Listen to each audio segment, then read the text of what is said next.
Hello दोस्तों, कैसे हैं आप सभी का स्वागत है आपके अपने इस यूट्यूब चैनल हिंदी की बिंदी में। तो दोस्तों, आज हम महादेवी वर्मा कृत मेरा परिवार जो संस्मरण है उसकी प्रश्नोत्तर जो है करने वाले हैं, महत्वपूर्ण प्रश्नोत्तर। तो आज इसमें जो है मैं 15 क्वेश्चंस ले रही हूँ, पार्ट फर्स्ट करा रही हूँ, इसके बाद में पार्ट सेकंड भी करवाऊँगी और बाकी के प्रश्न उसमें ले लेंगे। तो यूपीएससी का जो सिलेबस है उसके अंतर्गत हमें मेरा परिवार जो है संस्मरण वो पढ़ना है। तो इसी पर आधारित, जैसे कि काफ़ी समय से आप सभी लोग कह रहे थे कि इसके प्रश्न उत्तर कराए जाए, तो आज हम ये टॉपिक ले रहे हैं और धीरे धीरे मैं सारे टॉपिक ऐसे ही कवर करवाऊँगी, एक एक टॉपिक लेके उसके प्रश्न उत्तर जो है वो कराने का प्रयास करूँगी। तो चलिए, आज हम मेरा परिवार महादेवी वर्मा कृत जो संस्मरण है उसके महत्वपूर्ण प्रश्न उत्तर करने जा रहे हैं। तो हमारा पहला प्रश्न है, मेरा परिवार किसकी कृति है? महादेवी वर्मा, निराला, प्रसाद या फिर प्रेमचंद? तो इसका जो सही आंसर है वो है महादेवी वर्मा। अगला है, मेरा परिवार की विधा क्या है? जीवनी, उपन्यास, कहानी या फिर संस्मरण? तो मेरा परिवार जो है वो है संस्मरण। अगला प्रश्न है, महादेवी वर्मा के किस संस्मरण में जीव जंतुओं का चित्रण मिलता है? तो ये प्रश्न जो है वो कई बार परीक्षा में इस प्रकार से जो है पूछा गया है। तो किस संस्मरण में जीव जंतुओं का चित्रण हमें मिलता है? पथ के साथी, मेरा परिवार, अतीत के चलचित्र या फिर स्मृति की रेखाएं? तो उनका जो संस्मरण है मेरा परिवार, इसमें हमें जीव जंतुओं के बारे में देखने को मिलता है। बाकी अन्य में अन्य चीज़ें हैं जिनके ऊपर मैं अलग से आप सभी को बता दूंगी कि कौन सी संस्मरण में कौन सी बात की है। अगला है, मेरा परिवार का प्रकाशन वर्ष क्या है? तो ये जो उनका संस्मरण है उसका प्रकाशन वर्ष क्या है? तो संस्मरण तो आप जरूर प्रकाशन वर्ष तो आप ज़रूर याद रखिए, क्योंकि परीक्षा में जो है प्रकाशन वर्ष के ऊपर प्रश्न आते ही हैं। तो प्रश्न है हमारा, मेरा परिवार का प्रकाशन वर्ष क्या है? 1970 ईस्वी, 1975 ईस्वी, 1972 ईस्वी या फिर 1980 ईस्वी? तो इसका जो सही आंसर है वो है 1972 ईस्वी। आप लोग एक बारी देख लीजिएगा, क्योंकि कहीं कहीं इसका आंसर जो है वो 1971 भी दिया हुआ है। तो इस प्रश्न में देख लिया जाएगा कि अगर परीक्षा में 1971 आता है तो उस पर टिक कर देना है, अगर 1972 आता है तो 1972 पे टिक कर देना है। ज़्यादा जो चांसेस रहते हैं वो है 1972 ईस्वी के। अब महादेवी वर्मा जी ने कुल कितने संस्मरण लिखे हैं? तो हमारा प्रश्न है, महादेवी वर्मा ने कुल कितने संस्मरण लिखे हैं? 2, 6, 5 या फिर 4? तो उनके द्वारा जो हमें संस्मरण मिलते हैं वो है 5। कहीं कभी हमें हो सकता है 4 भी दिए हो। मुख्य जो उनके 5 हो गए, मुख्य 4 आते हैं, अतीत के चलचित्र, पथ के साथी, और हो गया हमारा मेरा परिवार और स्मृति की रेखाएं। मुख्य जो है यही 4 के नाम हम देखते हैं और बाकी एक जो है वो है संस्मरण नाम से। अगला है, मेरा परिवार उनका कौन सा संस्मरण है? अगर मैं इस प्रश्न में गलत हूँ, कुछ गलत बता रही हूँ, तो आप सब कमेंट बॉक्स में कमेंट करके इसका सही जो है मुझे बता दीजिएगा, क्योंकि हर जगह जो है सही आंसर मिलते नहीं हैं, कई बार नहीं पता चलते हैं।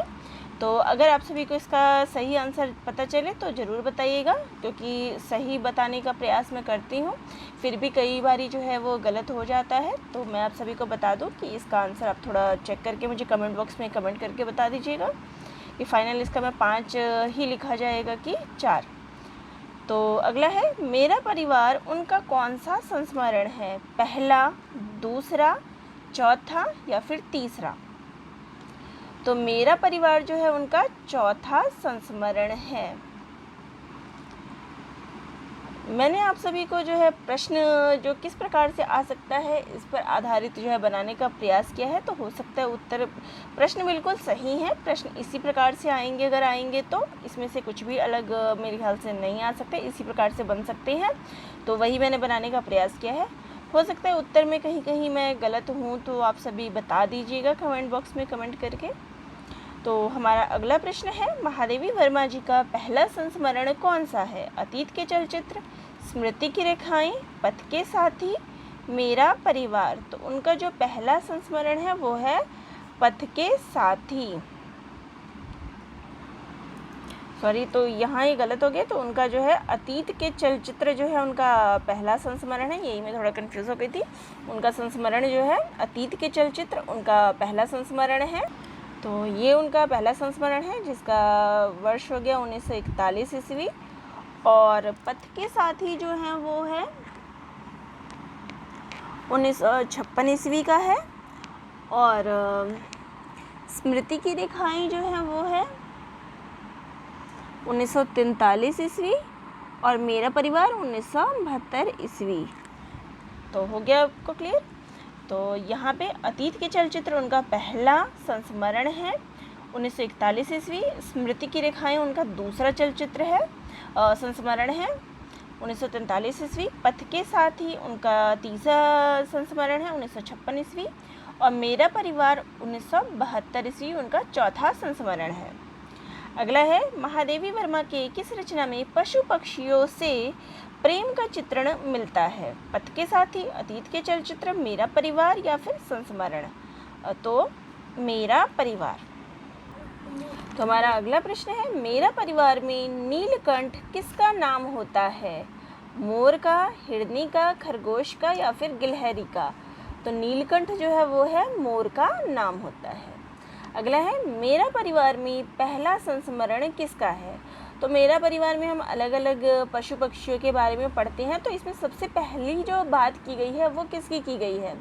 तो सबसे पहली बात जो है वो है नीलकंठ मोर की जो है वो पहली बात की गई है। सबसे पहले हमें इसका संस्मरण ही देखने को मिलता है, नीलकंठ मोर का। तो हमारा अगला प्रश्न है, मेरा परिवार में नीलकंठ किसका नाम होता है? मोर का, हिरनी का, खरगोश का या फिर गिलहरी का? तो इसमें जो नीलकंठ नाम है वो है मोर का। अगला है, मेरा परिवार में पहला संस्मरण किसका है? दुर्मुख खरगोश, सोना हिरनी, नीलकंठ मोर, निक्की नेवला। तो सबसे पहला संस्मरण हम जिसके बारे में पढ़ते हैं, सबसे पहले जिस पशु पक्षी के बारे में पढ़ते हैं वो है नीलकंठ मोर।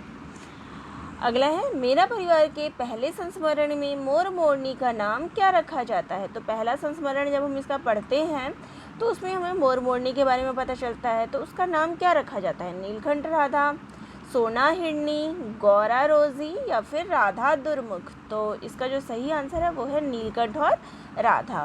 तो मोर मोरनी का नाम जो है नीलकंठ और राधा रखा जाता है। अगला है, मेरा परिवार संस्मरण में नीलकंठ राधा के अलावा एक अन्य मोरनी का आगमन भी होता है। तो उसका नाम क्या रखा जाता है? मीरा, कुब्जा, गौरा या फिर हीरा? तो अन्य जो मोरनी आती है उसका नाम रखा जाता है कुब्जा। तो दो जो होते हैं वो होते हैं नीलकंठ और राधा, उसके अलावा एक अन्य आती है वो होती है कुब्जा। अगला है, नीलकंठ मोर की मृत्यु कैसे हो जाती है? राधा से दूरी के कारण, कुब्जा से दूरी के कारण, महादेवी वर्मा के कारण, सांप के काटने के कारण? तो नीलकंठ मोर की जो मृत्यु होती है वो राधा से दूरी के कारण होती है, क्योंकि जो कुब्जा होती है वो नीलकंठ के प्रति आकर्षित होती है और इस कारण वो राधा से उसके नीलकंठ की दूरी बना देती है और राधा से दूरी होने के बाद नीलकंठ जो है वो उसकी मृत्यु हो जाती है। अगला है, मेरा परिवार का दूसरा संस्मरण कौन से पात्र का है? तो इसमें दूसरा संस्मरण हम कौन से पात्र का पढ़ते हैं? सोना हिरनी का, गिल्लू गिलहरी का, दुर्मुख खरगोश या फिर गौरा गाय? तो इसका सही आंसर है गिल्लू गिलहरी का। दूसरा संस्मरण गिल्लू गिलहरी के बारे में है। अगला है, और ये इम्पोर्टेंट भी है, कि मेरा परिवार में कुल कितने संस्मरण हैं? तब से हम पढ़े जा रहे पहला संस्मरण, हम इसमें भी पढ़ा दूसरा संस्मरण। तो इसमें हमें मेरा परिवार में कुल कितने संस्मरण के बारे में हम पढ़ेंगे? 5, 7, 8 या फिर 10?